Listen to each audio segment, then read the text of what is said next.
In this video, we are going to set up subscription plans. I think I'm not going to take the risk of having huge expenses from the users because all the AI APIs work with tokens. So it's a bit risky to just provide a plain subscription service like $20 or $30 a month, and then having the possibility of that the users create 1,000 estimates. I would like to have that problem, having too many users using my website. But the point is that I think it's better to provide to the user certain tokens like the Cloud API does to me. So I do that to the user with a commission in the middle. So if one estimate is 100 tokens in the Cloud API, I will tell to the user that that's going to be 200 tokens. So I get the difference. This is just a random number. We can adjust that if it's too much or if it's too low. But the idea is that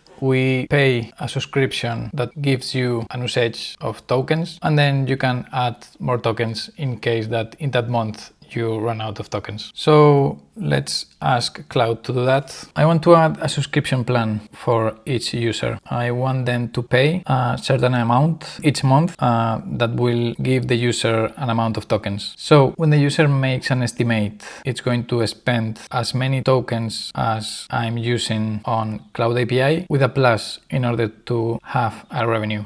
We can adjust that number in the future. So I guess I want to use Stripe for that. For now in test mode.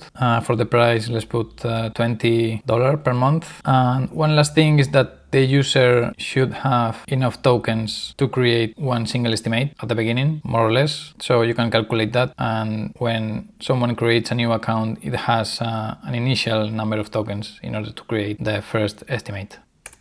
Okay, Cloud finished. I need to run some SQL code as usual in order to add billing tables. Then I need to set up a Stripe.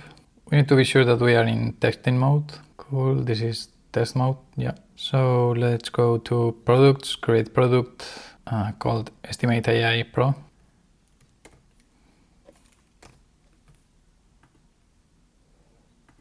Let's use $ monthly, a product. So I need to copy the price ID. Then in webhooks, we are going to set up localhost for now. We will change that before launching, obviously. And we have to select session complete, invoice paid, customer subscription deleted.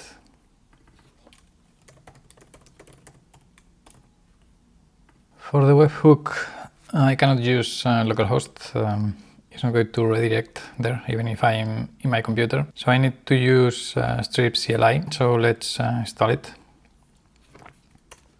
Paste in the last secret keys. So let's try now. So here in settings, we have billing. So I have 250 credits. So I can use that for making estimates, I guess. Let's create a test estimate in order to see if those credits are going to decrease.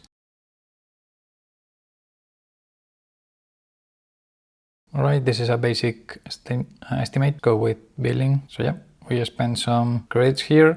So I have the Pro plan. I can just to subscribe. This is the test mode. It should be here. Yeah, sandbox. So I can just use fake credit card that I can use here. Pay and subscribe. So yeah, here we have the Pro. We can manage subscription. Yeah, it redirects to Stripe directly. And here we have 190 credits, but it didn't add the 20,000. So let's ask Cloud to fix it. I managed to subscribe successfully, but I have the same credits as before. The 20,000 credits weren't added. For the rest is fine. Okay, apparently it's fixed. I can just cancel and subscribe. Okay, it's cancelled, so we also test that. The problem is that the subscription is actually active until the expiration date. So let's use another account. So this is a new one. I have 250 credits. Let's subscribe to see if the 20,000 credits are added. All right, so now we actually have 20,000 credits. The subscription is working. Before launching this, we'll test that everything works in production. We have to create the product in the production mode. Now it only exists in test mode, so we will have to do basically the same, adding the keys for this new product in production. But yeah, for now, this is working. This is discounting credits and we can add them when we subscribe, so we can check that. I'll probably add a new task here in order to improve everything that we just developed, because we are just doing the basic functionalities. We can improve how the credits are shown to the user, like having this always in the screen. We can improve the settings, we can improve the sidebar, so we will just add a new task for that.